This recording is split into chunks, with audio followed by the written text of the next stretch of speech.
Rise and shine, it's a brand new day. Ken can take the stage, ready to play. Weekdays at 10, the cars and the scene. Coffee in hand, they're living the dream. Aggression in the voice, got the whole town awake. Bringing fire to the mic, make no mistake. Shows in the corner, spitting out facts. Dropping truth bombs, ain't holding back. Ken in the morning, feel the heat.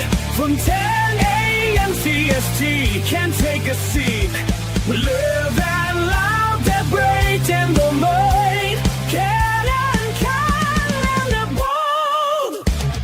Light up your speakers, crank up the sound. They're talking about life upside down. Opinions exploded like a sonic blast. In the studio, they're built to last. With passion and grit, they engage and ignite. Every single week, they're a force can't fight. From sports to politics, This is a Huddle Sports Network broadcast. You can find us on Roku TV, Amazon Fire TV, Facebook, and of course YouTube. Get all your NFL news here first. Good morning. Welcome to another edition of Ken Again in the Morning. How are you this morning, Ken? Another day above ground.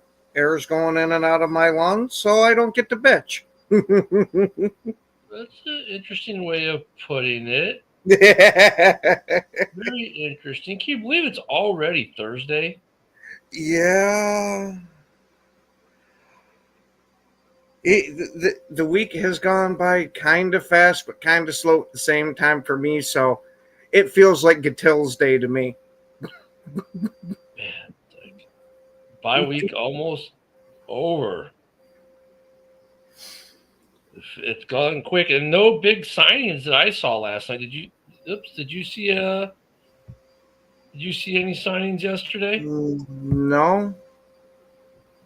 The only thing that I've seen anywhere near like that is Green Bay is looking to extend Dobbs, which after how he's performed in the beginning of the season, it's not surprising.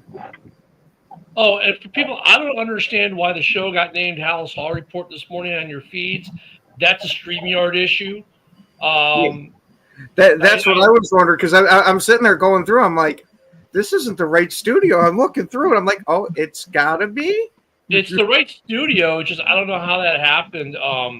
Really weird. I triple checked it too as we're going on. Someone, did I click the wrong one? No. And actually, I named it TNF time, Thursday Night Football time, for the description of the show, and it came up as Halas Hall Report. I'm like, this isn't Halas Hall Report, but okay. Things happen, I guess. You know, gotta love technology. Yeah. We did that last. Can you get that up, Ken? My mouse isn't working. Yeah, I got you. Thank you. Yeah. We did that last night, broski. We missed you. So it's like, go figure technology, man. You know. Good morning, Joe. What's going on, fellas? Oh, Another day of reporting this out in all the X places. In fact, I'm saying to Raiders Twitter right now. which nut are they sucking today? Right, the right one. Ah, I see that one's their favorite. No, I know. The Raiders Twitter? Right.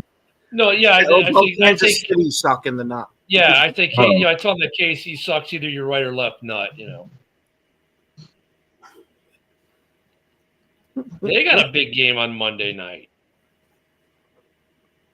Oh, who the hell are they playing? Jaguars.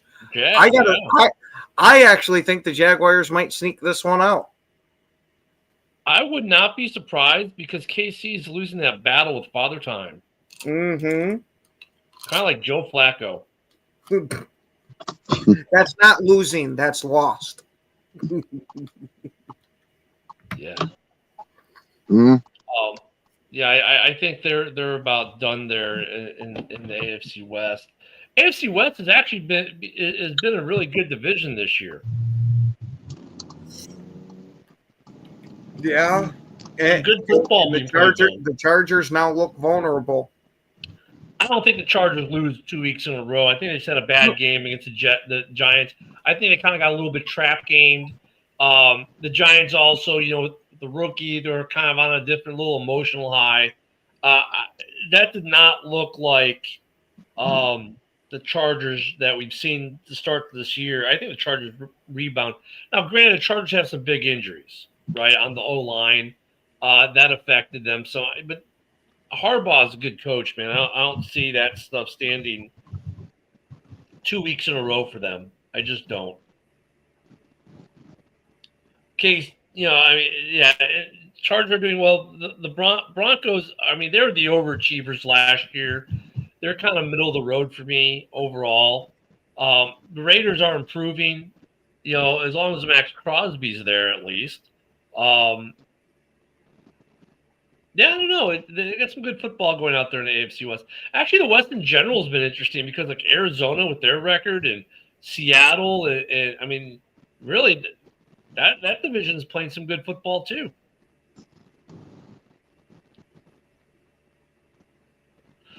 Who's your surprise division so far? The NFC West. Yeah, I can agree I with thought that. the NFC West was going to be absolute. I thought the NFC West was going to be absolute trash. I thought Arizona would win that division by default because the Niners were going to be weak, the Seahawks were going to be weak. The Rams, the Rams look great. They look like they're the class of the division so far.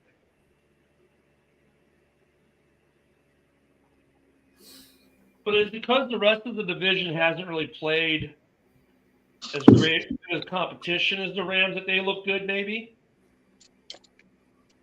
The fact that, like, I think don't all four of the teams, they're at least 2-2. Yeah. Like at least 2-2. So they're the bottom team in the division is 500. To me, that's a surprise. Which is also the story in the NFC North. The worst record being the Bears at 2-2. Well, we kind of expected that, right? I mean, at least everybody's been talking about the North all off season. Yeah. With Chicago, it was more the question mark of seeing how that coach is going to perform with the team. And seems to be working out decently so far. Well, at least after the last two games. I also agree with Broski. I think the AFC North, for how unimpressive it looks this year. Absolutely. Yeah. It looks like the Steelers might end up running away with that division unless Baltimore gets their shit in check. Yeah. Who would have called that one, like Baltimore being this bad? Never. I would have thought they were going to be one of the powerhouses of the AFC. I was thinking the AFC was probably going to come down to either the Bills, Ravens, or Chargers. A lot of people had Bills Ravens as an AFC championship game. And it's like the Bills are upholding their end of the bargain. The Ravens not so much. As long as the Chiefs don't get there, then the Bills should be fine. Right? As long as the Chiefs don't pull off that last 6 weeks freaking. Are the Chiefs the Bills 49ers? Yeah. I kind of like to see the Bills slay the dragon and beat the Chiefs in the playoffs. You know what I mean? So would I. I just don't know that it's going to happen. Like, how many opportunities has Josh Allen had already, and he hasn't been able to get it done, man? I mean, they'll play each other in the regular season. At this point, I feel like Josh Allen should they should get a different matchup. Should go win a Super Bowl. His legacy is secured in that way, and so that it doesn't come down to like, he was a great quarterback, but he could Kansas City in the playoffs, like, because that's the narrative right now. People aren't talking about how many playoff wins he has. They're not talking about how great, they're talking about, like, and here's the worst part is he plays so phenomenal in those games too. Like, he cannot do anymore. He's Superman in those games, and it's still not enough. But that's the narrative. Right? That's what people remember. It's like, he throws for 500 yards and he runs for another 150, and they still lose in the last minute. Like, so For Josh Allen's sake, I hope he doesn't have to play Kansas City in the playoffs. See, that's why I kind of hope he does have to play them. That way he can get over that hurdle to where people won't be able to say that against him. Well, the only reason you got that Super Bowl is because you didn't have to play Kansas City.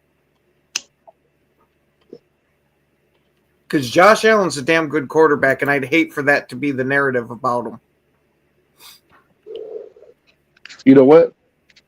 You might be right. Because remember Tom Brady and Peyton Manning had that amazing AFC rivalry, and it was like, what was the narrative? It's like Peyton can't beat Tom, until that 1 year. He only had to do it one time, dude. Tom beat his ass every other time, but because Peyton was able to do it once, we still talk about Peyton. At this point in the season, though, see what we've seen. Granted, this is way early. We're not starting week 5 tonight. Is there anyone that looks like they can compete with Buffalo in the Super Bowl?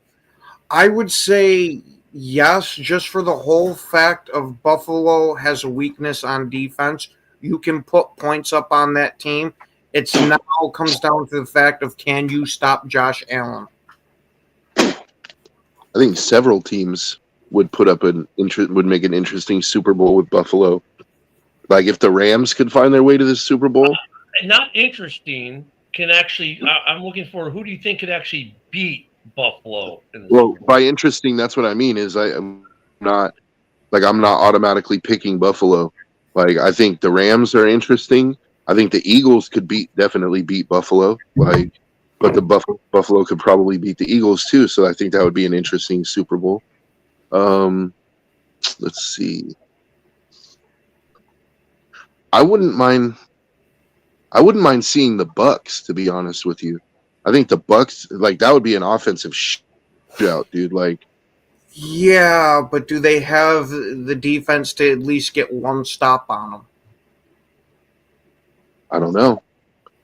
I mean, Tampa's defense is not terrible. They have some players over there, dude. They stopped the Eagles when they needed to stop the Eagles last week. I mean, they just couldn't, cap the game. But I mean, Josh Allen is just like, I don't know, man, who's stopping him, man. I just don't know who's stopping him this year.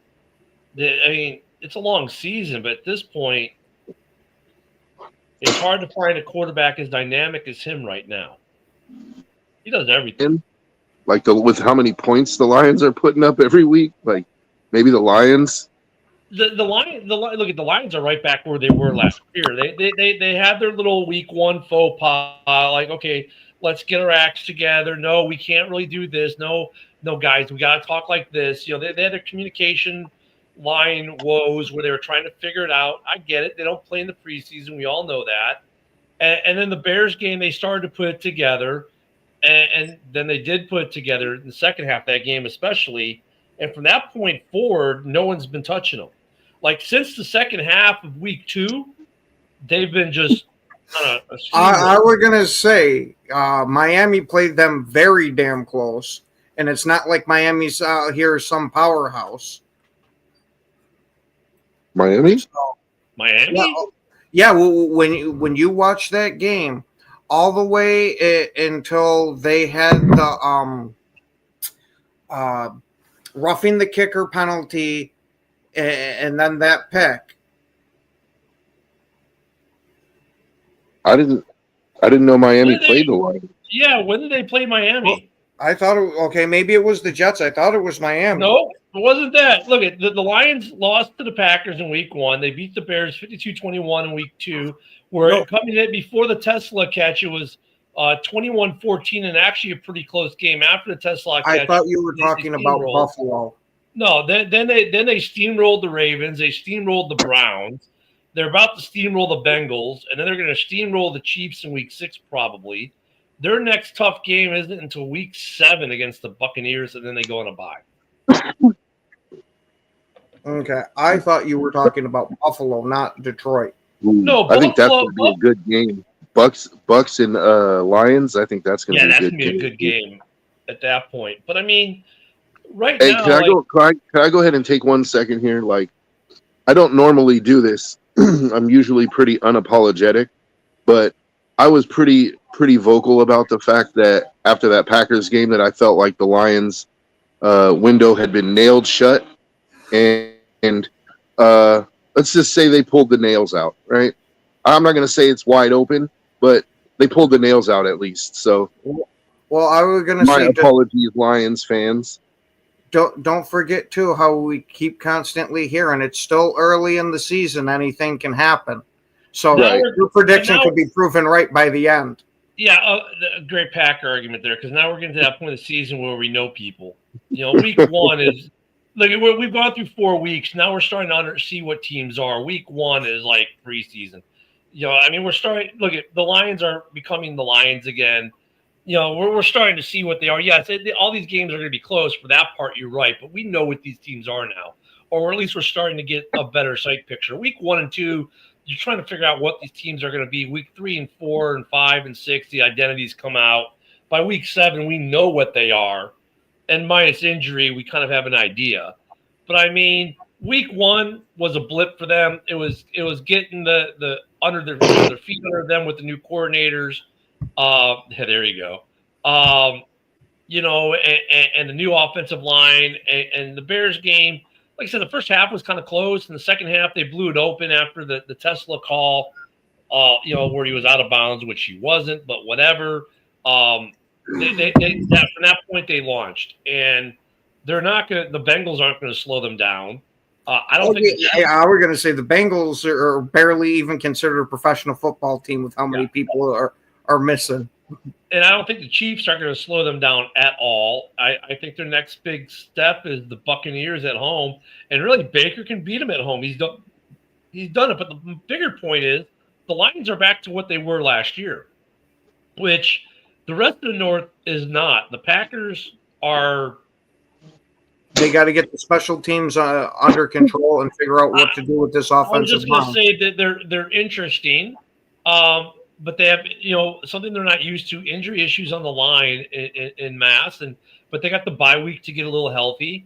The Bears are kind of where we thought they would be 3-1 or 2-2. They ended up on the 2-2 mark. But they're ascending. We can see that the offense improving, but their defense is lacking. But once again, bye week injury, people coming back. The Bears will have guys back after the bye week they haven't had all season, so that should be interesting.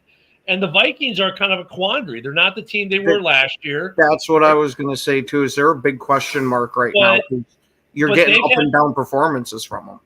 But they've had some injury issues that have created that, like Van Ginkel being out, stuff like that. The quarterback is kind of an issue for them because imagine this, isn't being healthy. So the North is interesting, but the Lions are the only team that looks like they're back to form or better. Well, one of 2 teams that are back to form or better than they were last year. I include the Bears in that because obviously we can all see the Bears offense getting better. They're 2-2, but remember, they were 4-2 last year before the skid. So let's hold off on the Bears to week 8, saying that. but initial returns on the Bears changes are the ones that, look at the Bears are ascending fine. The Packers are in a little bit of a quagmire with injuries, at 2-1-1, and the Vikings are kind of like, okay, what's going on here? But Jim makes a good point. The defense, the run defense is the problem. But I think a lot of the run defense in Chicago gets fixed when some of these guys come off of injured reserve or come back off injury. But we'll see what happens there, what they can adjust. Because the run defense in Chicago is just atrocious. Pass defense is good. Run defense sucks. Yeah, so, I have no idea how this guy still has a job, let alone being the highest paid special teams coordinator. Because they are so few and far between, Ken. That's the problem. Like, look at Hightower for the Bears. He is the only coach on this roster who's been there for the last 3 head coaches in Chicago. And, when Ben Johnson, I'm like, how does Hightower still have a job? It's like isn't Basacchia your special teams coach? Yep. Yeah, special teams. He's been absolutely terrible for us for special teams. Nobody hasn't, though, Ken. That's just the point. Special teams coaches are good ones are so few and far between. Every so often they're going to get a dip. Right now he's getting a dip. Sometimes it's because of the personnel they're stuck with. This is his entire career as Green Bay's special teams coordinator. 30th, 32nd, 24th, 29th, 31, 36, 28, 32nd, 30th so far. Okay, maybe you might have somewhat of a point. I'll say that, but the problem is finding these coordinators is so hard for some reason. Oh yeah, because we had an issue with special teams before he got here. And that's the whole reason we brought him in and paid him all that money. And you got to remember, for special teams, man, these guys are getting the leftovers in the team, right? I mean, that's kind of hard on a that is hard when you think about it. The only guy he might get handpicked for him is a return guy, right? Like for instance, the Bears signed Duvernay specifically because he's a return guy. But the rest of that special teams, the kickers obviously and the long snapper. Or you might get like a gunner or something like that they keep on the roster just because of special teams. Yeah, but for the most part, you're getting the leftovers. So it's hard. I mean, it's like, okay, sure, fire him, but who's going to replace him? Well, didn't Watson play on special teams too? No. No? No. Who plays on your so none of your starters play on your special teams? No, we do have starters. We had Keyshawn Nixon returning kicks and punts, but now that's gone to Golden, which now kind of seems like it's gone to Dobbs. Oh, yeah. Wouldn't be surprised after Golden got wrecked last week. That's my whole point.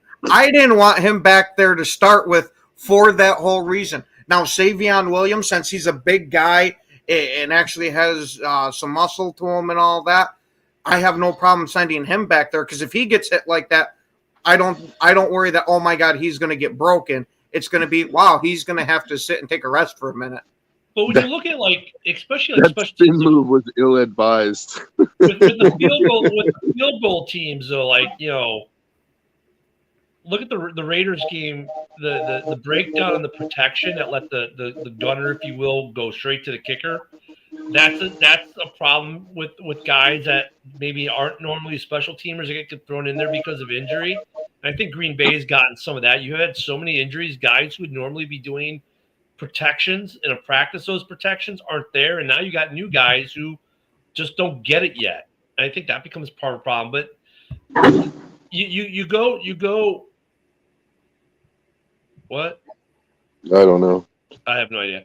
But you go to Detroit, and Detroit's back is right where they need to be, man. They look like Detroit of last year. I don't know when they slow down.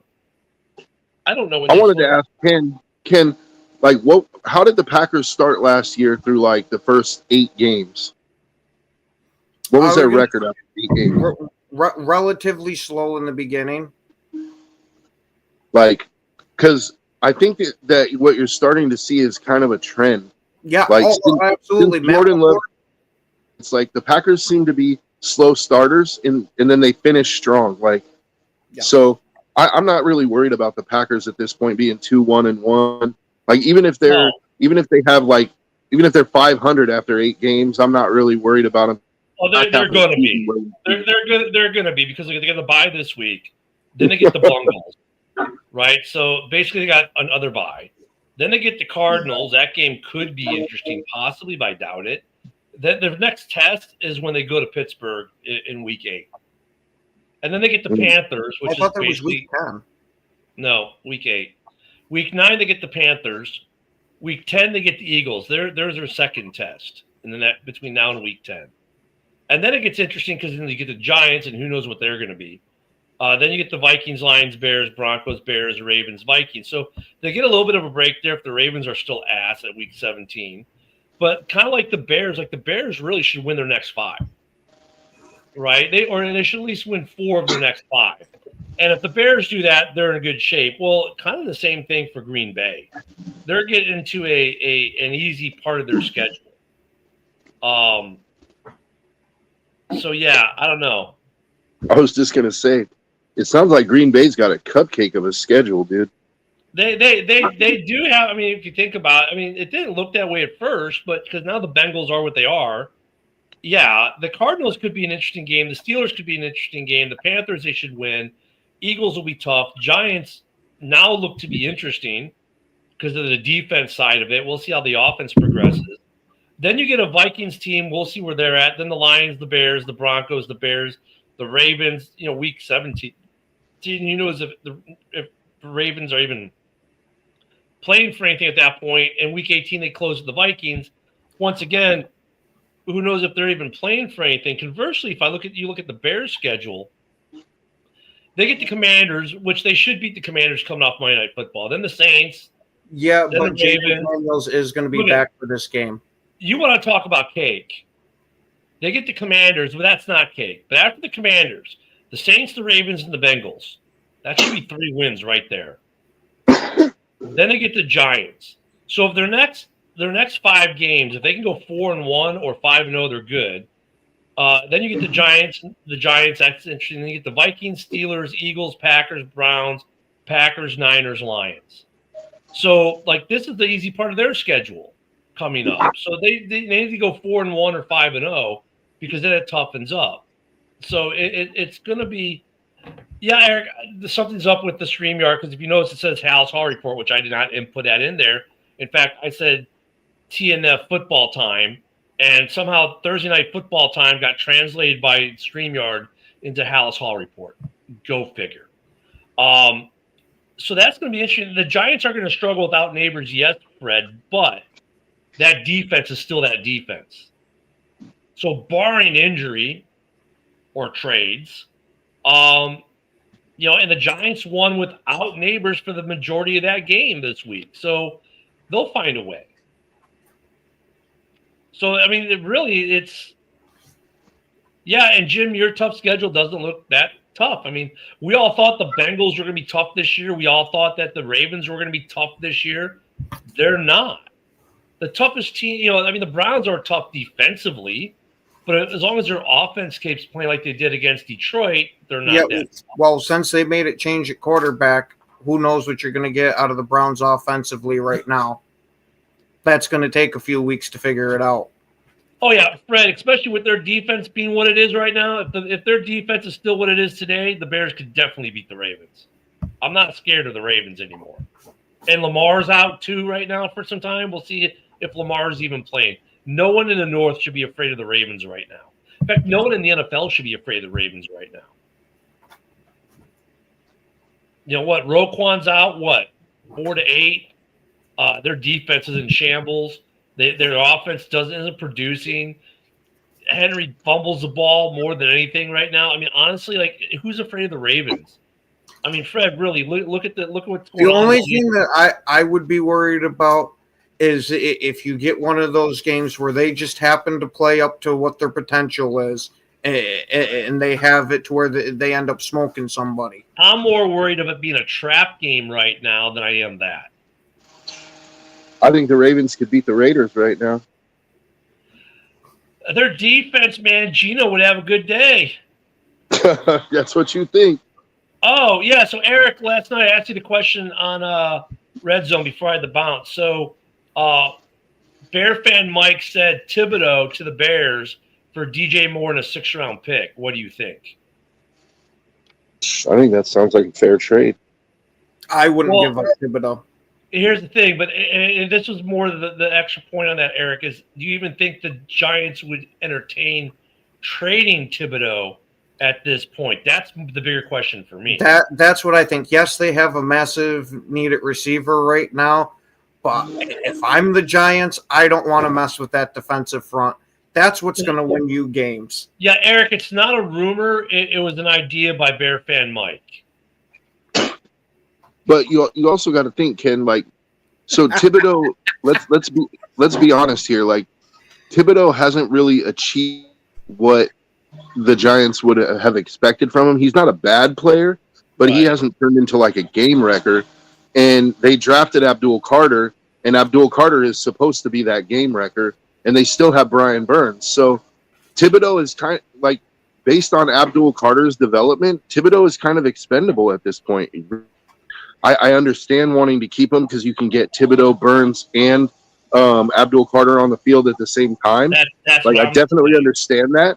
But if you have this huge need at receiver and you have a guy that's expendable somewhat, I think it makes sense for them. I'm not saying they're going to do it. That's what some guys are saying. that's what some guys are saying about DJ Moore. He's somewhat expendable now because of the ascension of Rome Odunze, and because you've got Luther Burden III on there, who, by the way, has a 100-yard receiving game but only 99 yards on the season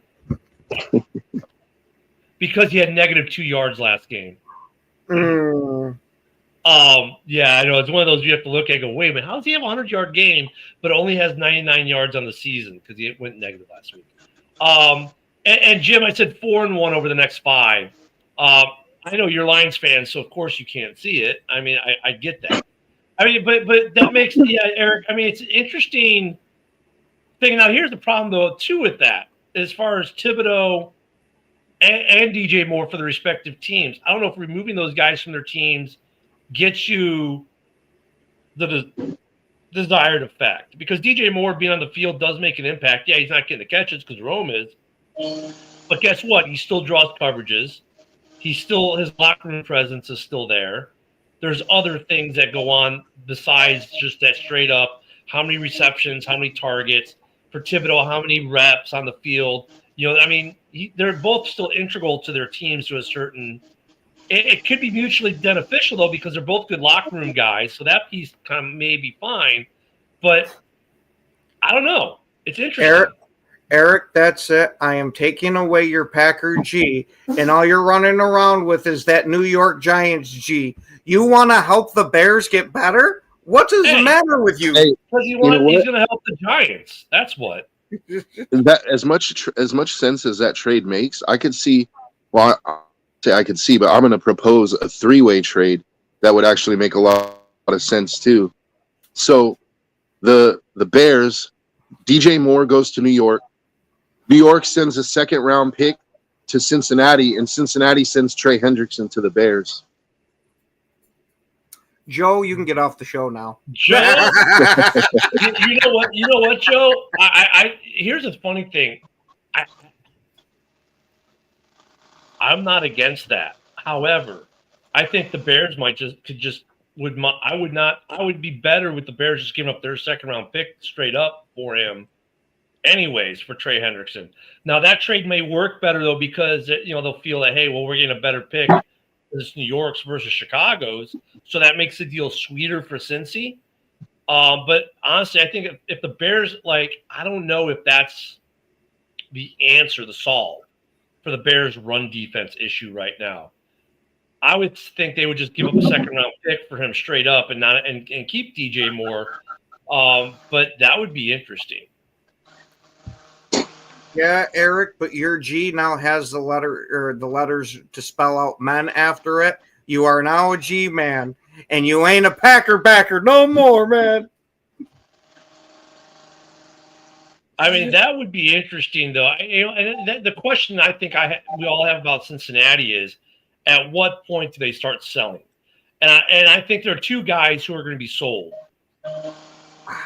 I was going to say maybe Hendrickson gets sold. Yep. Oh, he's definitely getting sold. But other than that, I don't know that Cincinnati would sell anybody because they know that Burrow will be healthy again by next year. And you're not going to want to rip that down yet. Jim hates this idea of Hendrickson going to the Bears, but let's face it. Trey Hendrickson will be on someone else's team by the start of week 9. Period. I mean, why? Because if Cincinnati's not a playoff team, why pay him? He's a free agent at the end of the year. You don't have the money. They're going to take him off they're going to trade him as a rental for someone for a 2nd-round pick. That's what's going to happen. The other guy could be T. Higgins. It could be T. Higgins. Maybe. I don't think they do after giving him the contract there. It seems like him, Chase, and Burrow are locked in together. And Eric, I definitely think you sound crazy. Yeah, Eric, now you sound crazy. But hey, we also thought Eric sounded crazy saying that the Giants could beat the Chargers. So who knows? Yeah, I don't know, man. I mean, if the Bengals I definitely think the Bengals are going to be sellers, though. They have to be at this point. You have to how many games has Burrow missed now because you can't put an offensive line in front of him? You have to do something. Your whole draft this year should be offensive linemen, 7 rounds, 7 offensive linemen. If you can't get a starting lineup out of that, then I don't know what to tell you, dude. That's what I'm saying. I think Hendrickson is gone. I think he's gone. And look, at Chicago makes sense, but I don't know if he answers the question. And who do you supplant with him? I think right now it's Montez Sweat is a guy that you supplant with him because Sweat hasn't done shit in Chicago. So he look at Montez Sweat. We make the trade, 6.5 sacks in the second half of that season. And it's like, wow, give him the big extension. Everyone's happy. Last year, turf toe the whole year, production down. Okay, fine. He was battling turf toe. We all know that's a tough injury, whatever. We get it. He played through it, did his best, cool, whatever. We come to this year, and he's healthy, and you're like, where's Montez Sweat? I think Dio is outplaying Montez Sweat on the other side. So, you could see I'd rather see Hendrickson lined up and Dio. Now, look, at the rotation gets much better if you slow Montez Sweat on your roster. But then maybe the Bears move Montez Sweat. It's good. Yeah, I mean, it's very well possible that they could. Yeah, I mean, or you just keep it in rotation, but yeah, because the pro rating of the contract, he'd fit. The Bears won't have to really move money around to do it. Yeah, or if you get another dominant pass rusher on the other side of him, that might be what finally wakens him up and unlocks him. Dio is playing better than Sweat right now. It's not even close. And with Sweat's contract, though, can't you get the Sweat is one of the few guys on that roster that you could actually cut at the end of the year with no dead money, right? Let me double check that really quick because I know his contract this year is pretty good. And I only bring that up because that might be attractive to a trade candidate. He doesn't have a whole bunch of guaranteed money coming. Yeah, let me see what his Montez Sweat this year. His cap number this year is $25 million. Let me see what next year is. Hold on, I'm clicking on his contract. His 26 is no. Well, if he's pre-June 1st, he's $18 million dead. But let me look at post. $14 million in dead, 11 in savings. It's not a voidable year. For 27, it's a $21 million savings. His cap number, though, next year is $25 million. It's $25 million every year. So at least that's good. But he's tradable, I think. I think he's making himself tradable the way he's playing this year. I don't know what the dead money is if you trade him, to be honest, because that never makes sense the way it works on the website here. But he's the top contract in Chicago right now. I think that's actually what it is because we were going through it last week or when you were on vacation. We were going through the Bears contracts that they're big contracts, and I think Montez Sweat was one of them. If you trade him next year, I think it's no dead cap for you guys. Well, if he's there's only one or two players. If we trade him, it obviously you kind of lose out on the dead cap to pay on the trade. But Tremaine Edmonds is a guy we can cut. Maybe it was Edmonds instead of Sweat, and then also Cole Kmet, I think, was one of them. It's the three you're talking about are Swift, Kmet, and Edmonds. Those are the big three who could provide easy cap relief for next year. But Hendrickson is going to get traded, especially I think if they lose this week. I think Cincinnati starts looking for trades now because they'll know the writing will be on the wall. If they get steamrolled again this week, the writing's on the wall because if the Packers come in the next week and steamroll them again, it's just make a trade. Hendrickson, I think he gets traded, he becomes a much better player just going to a better team. For the Bears, I think he makes sense because maybe he helps with that run D a little bit more. Even though I think we're getting guys back off injury, right? For the Bears, I think that helps too. Edmonds comes back, from injury. He's been out the whole year, and then Kyle Gordon comes back, and that helps with the run defense too. But I mean, you had traded the mix. I think the Bears are much better. I mean, now your rotation, your 4 edge rusher rotation is going to be Dio. Would probably be Dio, Hendrickson, Sweat, and then Booker. And a lot of Bears fans are really psyched up for Booker this year, taking that step. So, I mean, I think that's good for the Bears. The Raiders make sense, too, because they've got the capital to spend. The Chargers definitely do. The Ravens, I think, are done. The Bucs make sense. Yeah, the Raiders, would almost say, and tell me if I'm out of line here, Joe, but I don't think that this year that they would do that just because of having Geno at quarterback. He's at best a question mark right now because he's put at least one good game out there and 2 bad ones. For the Raiders, though, I think that with Hendrickson, it's a trade and sign. Trade and extend right away for like a 2-year extension. Put him with Max for the next 2 years. After this season, I think for them is golden. That defense, as well as they just played against Chicago, with what Crosby did, could you imagine having to face Crosby and a good Trey Hendrickson? Who wants to do that? Yeah. That's I'm not going to say they would be out. Like I'm not going to say they would be out if it was right. But what's the Bills' current situation? Because I actually think the Bills make more sense. Like, if they're trying to go all in and win a Super Bowl, they need defensive help. Like, I don't know if they can afford it, though, is the only thing. They might have to move some money around. They got $3 million in cap right now. And cap hit for the rest of the season, Hendrickson. Yeah, I looked at it. I think it's close because it's not as bad as you think. Trey Hendrickson's cap number this year was $25 million. Remember, it's going to be prorated out in a trade. Plus, they may end up having to eat some contract to get what they want. But here's the problem for Buffalo, because I agree with you. Buffalo makes sense. Even if they can make the money work, the problem is going to be this. If there are other teams who want him, i.e. the Bears, i.e. the Raiders, you're going to go with one of the other teams because you're looking at a better draft compensation than the Bills, because you assume the Bills are going to the AFC Championship game. You're going to assume the Bears aren't going to make the playoffs or at best be a wild card and go out. You're going to assume that the Raiders might not even make the playoffs, right? So, I mean, that's kind of like the Khalil Mack trade. Why did the Bears get him and the Packers didn't?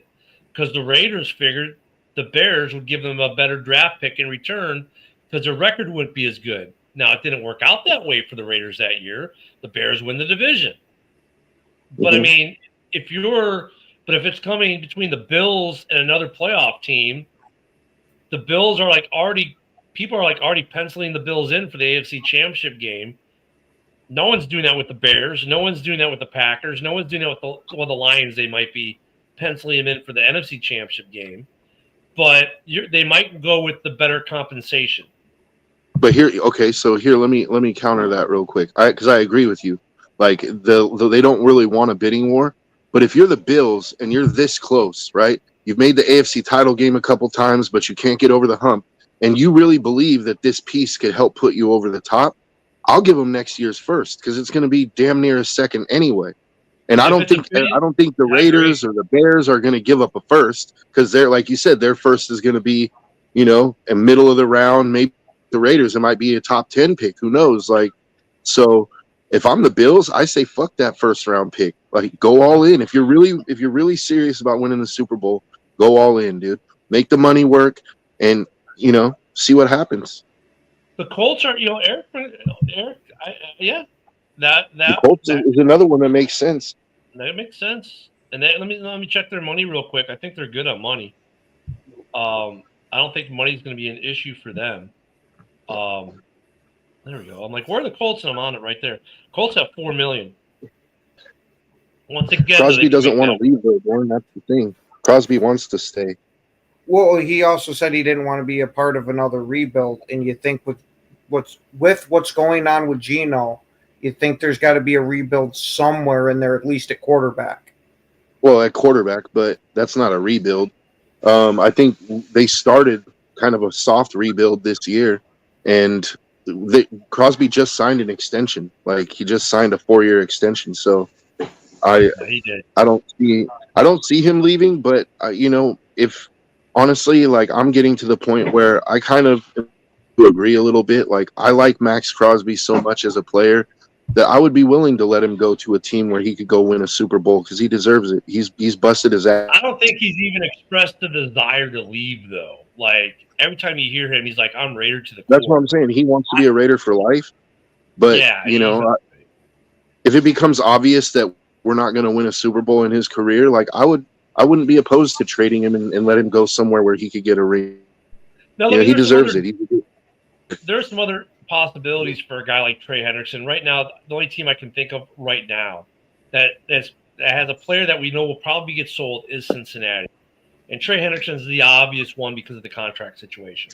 There are going to be some other interesting ones, though, that are going to pop up over the next 2 or 3 weeks or so. And it's going to be interesting to see who's buying, who's selling. To be honest, I could see no one. I could see the NFC North standing pat overall. I know the Packers have talked about maybe we should try to get a cornerback in there, and I understand that. Mm-hmm. But outside of that, I wouldn't be against that, but I definitely don't want to give up a shit ton to go out and get them. No, you're looking at – look, most of these trade deadline deals are second, third, fifth rounders, depending on the quality of the player. The problem is going to be for the Packers at the trade deadline is what cornerbacks are going to be available, and is it worth giving up a second rounder for a guy, especially if it's a rental versus a guy that's you're under contract for a minute. And it's a question like, who else is selling? Like, yeah, the Saints might be selling, but here's the problem with the Saints. Like, who wants to trade for Alvin Kamara's contract? Who wants Olave's contract? Who wants any of those contracts that they're moving? Oh, geez. I would take Olave's contract. I would take Olave's contract right now.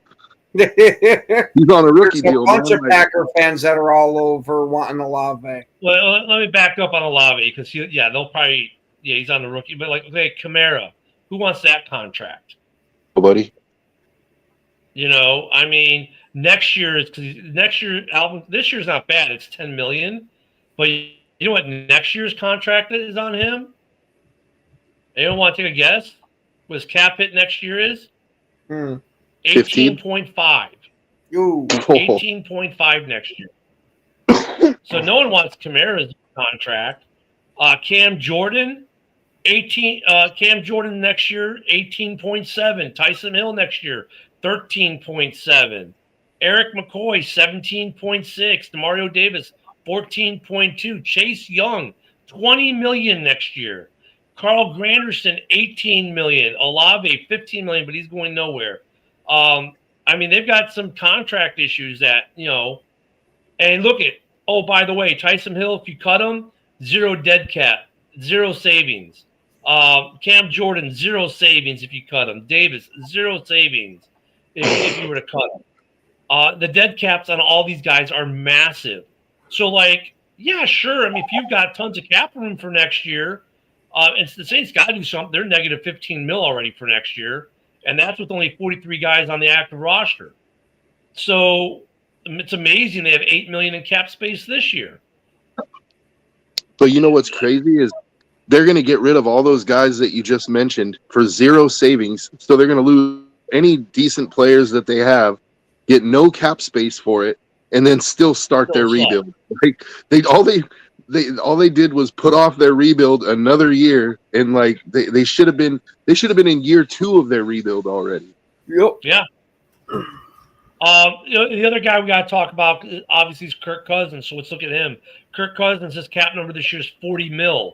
So you got to have money available to get him this year. Next year's cap hit, $57.5 million. In 27, another $57.5 million. In 28, $25 million. Or I'm saying 28, he's gone. Never mind. So you got to be willing to spend $100 million, $114 million for 26 and 27 if you want Kirk Cousins. Would I trade Crosby for Cousins? Hell no, dude. Are you kidding me? So Kirk, as much as we like to talk about Kirk being traded, I think Kirk is untradeable because of his money. Unless Atlanta says we're going to eat most of this contract. Remember, that's also a part of this.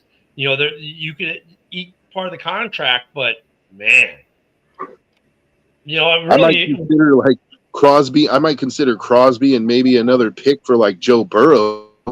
Like, you know what I mean? Like Crosby and a first, maybe another pick. I think it's going to take more that's what than I'm saying. Like another pick. Crosby's worth 2 by himself, dude. Like, so I mean, how much more than 3 first-round picks are you expecting for? I'm not. And keep in mind, I'm not saying that the Bengals would ever trade Joe Burrow. I'm just trying to show you like what it would take for me. I'm just thinking that quarterbacks come at such a premium that it would take 2 first rounds and Crosby to get them. I might be willing to do that. The problem comes to who else is going to be a seller? Who else is going to be a seller? I mean, the only guy we know right now is probably going to get sold because of his contract and the situation with his team is Trey Hendrickson. Who else is going to be that 1-year rental? I know it'll be Tyreek Hill. Oh wait. Well, the Dolphins are interesting too, though, because you look at the Dolphins. Let's look at the Dolphins really quick. We got a little bit of time. Obviously, it would have been Tyreek, but I don't know. Are they maybe Waddle? Would they maybe? I don't Waddle? think they move on from Waddle. Mm-hmm. I think he's part of any rebuild they do. I agree. Waddle's cap number next year is only 11.6. Tyreek's number, especially next year after losing Tyreek the way they did, because now Tyreek has no trade value. Between Tyreek and Tua next year, they're spending $108 million. Man, I keep talking about having a crippled division in football, but I didn't think it'd start in Miami. The third guy is Bradley Chubb at 31 mil. Then it's a 20 mil drop off to Jordan Brooks at 10. Austin Jackson's 15. I'm sorry. Oh, there we go. No, Minka Fitzpatrick's at 18 mil next year. Jeez, okay. They don't. I think Bradley Chubb could be a sell candidate because I don't know if anybody's gonna. I don't know if any. I'm not saying that people are going to want to take on that contract, but for the Dolphins, from the Dolphins' perspective, you're paying a guy $31 million, and you're not going to be winning this year. Like, it makes sense. Bradley Chubb is 29, 28 is his void year. His cap number for the next 2 years, 31 and 31, and then you get the void year. You got to be willing to spend $62 million, almost $63 million on Chubb the next 2 seasons if you want to trade for him.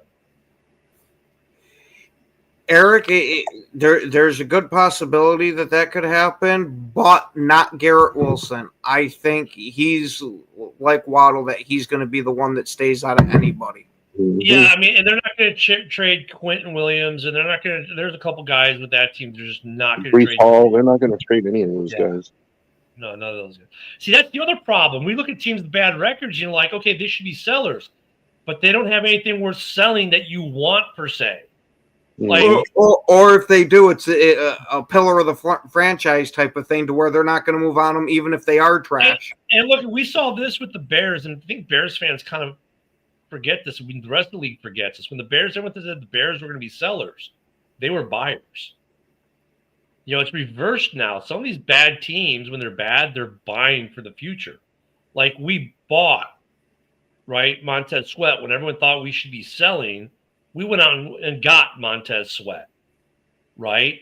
So, in fact, Poles has yet to sell. He's always bought.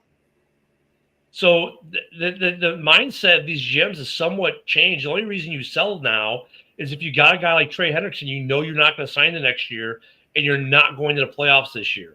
It's made that market a little more interesting. Because like Cincinnati might trade Trey Hendrickson, but they may be buying in other ways. You see what I'm saying? Like the only reason they may sell Trey Hendrickson is because they know they're not going to re-sign him next year and they're not going to the playoffs. So, okay, it doesn't hurt us to sell him, right? Because we know we're not – those are the guys that are going to get traded. So we have to really scour the league for teams that don't think they're going to make the playoffs have guys that are in contract years. And then you have to go, okay, which one of those guys fits my need? So Green Bay is looking like what cornerbacks are going to be available like that. The Bears, if anything, might be looking at edge rushers and maybe even running backs. I don't know. I don't think another running back fixes the running issue in Chicago, but I think it's the O-line issue. It's not the running backs per se. But still, those you're looking for very specific positions. And then you have to look for teams that aren't going to make the playoffs and have a guy who basically is going to be a rental because no one's trading anyone with 2 or 3 years on a contract anymore. In fact, these teams are buying rather than selling. It used to be like you could buy a guy with 2 years on a contract on a bad team because they're like, yeah, we're just going to scrap it all. But now the bad teams are actually buying at the trade deadline. I don't know. Like I think the 49ers should offload some players. I think they should get rid of Kittle. When the Bears got trading into Montez player, Sweat, everyone knew that Washington wasn't going to retain Sweat and Young, and they would be rentals wherever they went. And the Bears got in on it and got the rental that they traded and signed for the future. That's what teams are doing. The Niners are interesting, but I think they're kind of buying though too because they're trying to keep it afloat. I don't know if they're selling, unless you're out of the playoff. That's what I'm saying. They should be selling. You're not wrong. Brock Purdy is out for the next game again. I mean, look, they sold on Debo and it hasn't hurt them, so they feel that they can sell certain players and get away with it. But the question, like, if let's say for our 3 teams, are they selling the specific position that we are looking for? So I wouldn't be surprised if the Bears, Packers, Lions, and Vikings for the North specifically don't do much at anything in the trade deadline. The Raiders, I think you could see some movement of certain positions because I think the Raiders are looking for more than one position. I think they're looking for a couple positions. They're looking for a receiver. They're looking for, I don't know if they're looking for a running back anymore, but they're definitely maybe looking for a corner or a safety. I like Chin, but he's got some durability issues a little bit. Once again, even the Raiders are looking for specific. If there's a good wide receiver they can pluck and keep for the next couple of years, yeah. But it's so narrow now compared to what it used to be. I mean, I don't know who else could Cincinnati sell.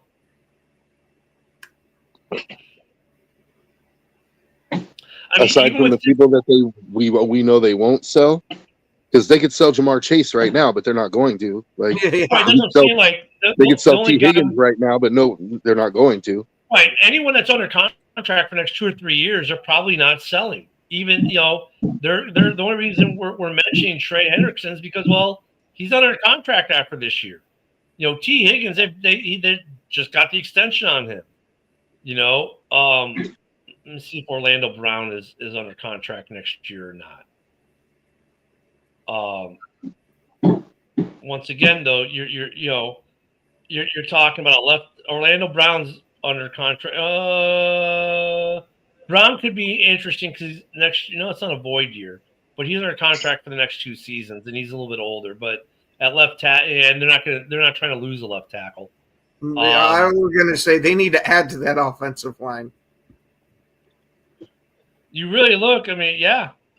It gets interesting with these players. Like, it's going to be rentals mostly. And very niche for every team. So something to pay attention to after the games this week, especially like if Cincinnati loses, I think we'll start hearing the trade rumors. After this week is when the trade rumors start because, remember, you've got after week 8, I think it's the Tuesday after week 8 at 1300 Eastern Standard Time is the deadline. Because that's the beginning of week 9. 1 p.m. Tuesday of week 9. That's a trade deadline. So between now and week 8, 4 Eastern. Or it's that day. It's that Tuesday. It's either one. Yeah. The times of them. Sometimes it's 9 in the morning. Sometimes it's noon. Sometimes it's 1. Sometimes it's 4. I don't get these timing conventions that the NFL goes with. But that Tuesday after week 8 is a trade deadline. That's the simple way of putting it. Yeah. So we are at week 5. If certain teams lose, we're going to start hearing rumors. Week 6 they'll really pick up. Week 7 we should start seeing tons of movement into week 7s and 8. So something for everyone to consider as we watch. We didn't even talk about the game tonight. There is a game tonight, guys. We're out of time today. Enjoy the game. Thanks for joining us. We'll see you back here tomorrow so we can talk about the game that we didn't talk about today. Everyone have a great day. We'll see you tomorrow.